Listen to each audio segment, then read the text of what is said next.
دادگاه ولایت ورونژ روسیه امر داده است که نادیا سافچنکو خلبان اوکراینی تا روز 30 آگوست در بازداشتگاه بماند.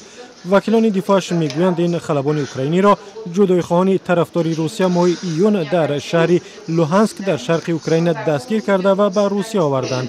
اما مقامات روسیه میگویند که نادیا سافچنکو را در داخل کشور دستگیر کردند. نادیا سافچنکو را مقامات مسکو به قتل 2 خبرنگار روس در نزدیکی شهر لوهانسک متهم میکنند.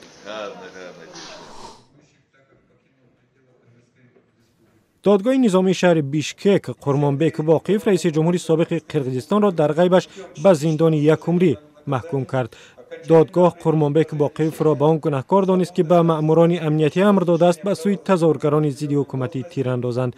بعد از این تظاهرات خشونتبار در سال 2010 قرمانبک واقف از مقامش برکنار شد و به جمهوری بلاروس گریخت. دادگاه 27 منصبدار سابق عهد قرمانبک واقف را نیز به سالهای طولانی زندان محکوم کرد. در شهر کابل پایتخت افغانستان صدها نفر علیه عملیات اسرائیل در نوار غزه تظاهرات کردند.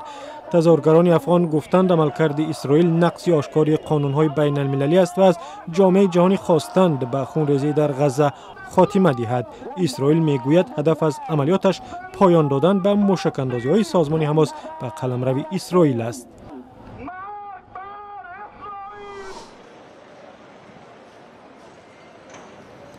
در سربستان نیز فعالان سازمان زنان سیاه‌پوش علیه عملیات اسرائیل در غزه و رنج کشیدن مردم آسایشته در آنجا تظاهرات کردند.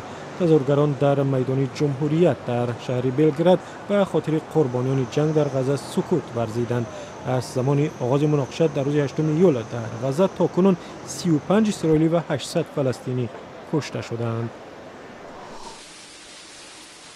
در شهر اسلام آباد پاکستان زودتر آمدن موسم بارانگری مردم را از گرمای طاقت فرسای تابستان رها کرد.